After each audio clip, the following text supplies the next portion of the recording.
ఇక బస్సులో మంత్రికి సీట్ దొరకలేదంట అని ఇది ఎక్కడ వాళ్ళకే దొరకలేదు, మంత్రికి ఏమి ఇస్తారు? ఓలకు దొరకలేదు, ఉన్న పైసలు పెట్టి వాళ్ళు దొరకట్లేదు, రోజు పెట్టేవాళ్ళకు చివరికి ప్రయాణికులకే చోటు ఇచ్చారంట. అంటే ఇప్పుడు ఆయన బస్సు ఎక్కి ఏదో షో చేద్దామని చూసిండు మన పొన్నం ప్రభాకర్ గారు. షో చేద్దామని చూస్తే ఆ టికెట్ తీసుకున్నాడు కానీ బస్సులో సీట్ లేదు. అంటే ఒకసారి పొన్నం ప్రభాకర్ గారు మంత్రి గారు, మీరు రవాణా శాఖ మంత్రి, మీరు ఒకసారి గుర్తు చేసుకొని అర్థం చేసుకోవాలి. పాపం టికెట్లు పెట్టి కొనుక్కుంటున్నటువంటి పురుషులకేమో సీట్లు లేవు. మహిళలను మనం ఏం తప్పు పడతలేం కానీ పాపం వాళ్ళే ఫ్రీగా కూర్చునే వాళ్ళు ఏమో మంచిగా కూర్చొని ఒక చికెట్కలు తీసుకుంటుందంట. కూరగాయలు కూరగాయలు చిక్కు చిక్కు తీసుకుంటా, అవి తీసుకుంటా, ఒక బీడీలు చుట్టుకుంటా, ఇట్లాంటి ప్రయాణం ఏమో ఆడోళ్ళు చేస్తారు. అంటే మంచిగానే ఉంది అనుకో, అది ఒకంతకు. కానీ పాపం మోగోళ్ళు ఏమో ఇప్పుడు నువ్వే నుంచి మీ ఊరుకోవాలంటే టికెట్ తీసుకున్నావు అనుకో, నువ్వు నిలబడుడే, గంట కానీ 2 గంటలు కానీ నిలబడుడే. అదే బస్సు గంటల తరబడి బస్సుల కోసం వెయిటింగ్. సో ఇది ఇప్పటికైనా అల్లకొయ్యి అర్థం చేసుకుందంటే మగోళ్ళకి సీట్లు లేవు, అర్థం చేసుకొని ఇప్పటికైనా సమస్యలని కొంచెం ప్రజలకు బాగుండేది. అర్థమైనా వాళ్ళు అంతే.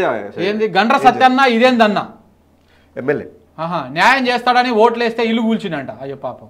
భూపాలపల్లి ఎమ్మెల్యేపై స్థానిక ప్రజల ఆగ్రహం. ఇంటి కబ్జాకు ఎమ్మెల్యే అనుచరుడు ప్రయత్నం. ప్రహారీ గోడ కూల్చేసిన కౌన్సిలర్ కొడుకు తనను ఎమ్మెల్యే సత్తన్ననే పంపాడని చెప్పినటువంటి మహేందర్. బాధిత కుటుంబాన్ని చంపేస్తామని బెదిరింపులు. ఎవరిని అమ్మ ఎమ్మెల్యే గెలిపించుకున్నందుకు ఆయన ఇంటినే కబ్జా పెడతా ఉన్నాడా. ఇంకా విషయం ఏంటంటే అర్ధరాత్రి పూట పాపం వాళ్ళు చెప్తుర్రు, అర్ధరాత్రి పూట ఇద్దరు వచ్చిరంట సర్వే చేయాలని చెప్పేసి, సర్వే చేస్తామని. అర్ధరాత్రి పూట సర్వే ఆయనకు అర్థం కాదు. అచ్చా రేవంత్ రెడ్డి గారు చెప్పారు కదా 18 గంటలు పని చేయాలి మీరు, అది ఎంత దారుణం చూడండి. అర్ధరాత్రి వచ్చిరంట, వచ్చి మీరు సర్వే కొలవాలని చెప్పారంట. ఎంత దారుణమైన పరిస్థితి అంటే అది. అర్ధరాత్రి పొద్దుదాకా మనం పెడితేనే రారు. నువ్వు ఎప్పుడైనా చూసినావు ప్రజారాజ్యం ప్రజాపాలన అంటే?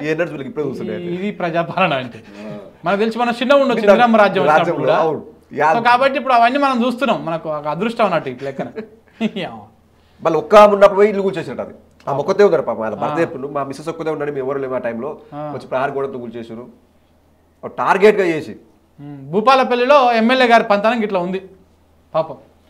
వాళ్ళు ఎంత కష్టపడి కట్టుకుని ఉంటారు వాళ్ళు ఆ ఇల్లు, వాళ్ళని కూల్ చేసి ఆ ఇల్లుని కబ్జా పెడుతున్నారు అనుచరుడు. అంటే వాళ్ళకి అలవాటే కదా అది, ఇప్పుడు రెచ్చిపోతున్నారు. ఇదేంది